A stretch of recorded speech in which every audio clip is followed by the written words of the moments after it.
Hey everybody, what's going on? My name is Terry. Welcome back to the channel. Look, hope you all are doing well. So in today's quick little video here, I'm going to show you all a very cool technique that you can do in Lightroom to automatically select your subjects so you could edit them independently from the background they might be against, okay? And whenever I say a couple clicks, I truly do mean a couple clicks. Let's check it out here, okay? Now, full disclosure here, folks, I did not take this really nice looking photo here. I got this from a website called Unsplash.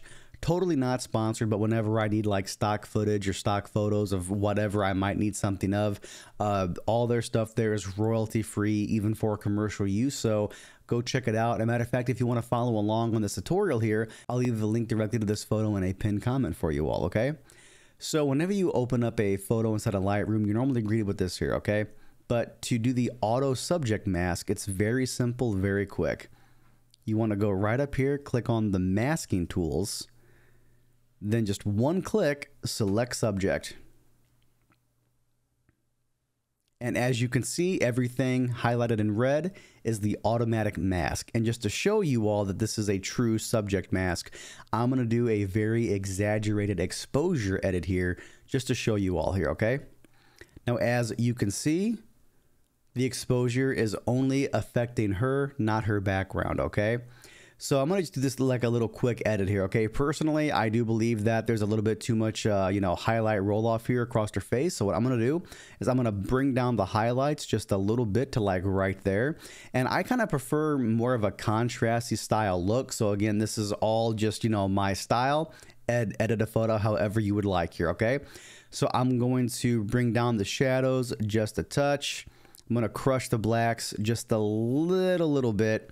And same thing for the whites too, kind of like right there. And then to even it out a little bit more, I'm going to bump up the exposure right there. And just to show you what it looked like before I did that mask, before and after. See folks, it's that simple. And in case you might be wondering, well, hey, can this also work with animals too? Yes, it sure can. I'll show you that right now.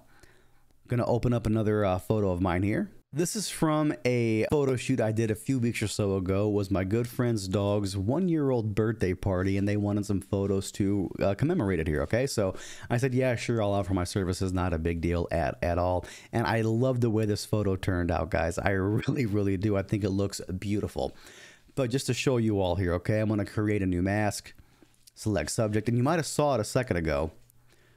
But as you can see though, it picked out the animal as well. And in case you might be wondering, well, can this pick up on animals and people in one photo? It sure can. There's about 30, 40 different photos I took at that puppy party with the dog next to their owners, and the auto masking tool in Lightroom was able to pick them both out, no problem, highlighted them all.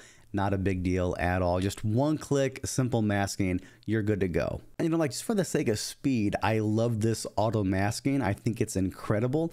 But a part of me, it's also, I'm kind of sad too, because it's like, I can remember a few years or so ago to where if you wanted to mask something out, you had to do it yourself. And you had to make sure that every little nook and cranny wasn't not masked, or you might have masked something that you didn't mean to mask. And it used to be a lot of work. But now with this new tool here in Lightroom, and I think this was added a few updates or so ago, a couple clicks and you are good to go. So look, if you want to see more editing tips and tricks like this here on the channel, do me a huge favor, get this video liked, get subscribed to the channel. I would greatly appreciate it, and I will catch you all next time.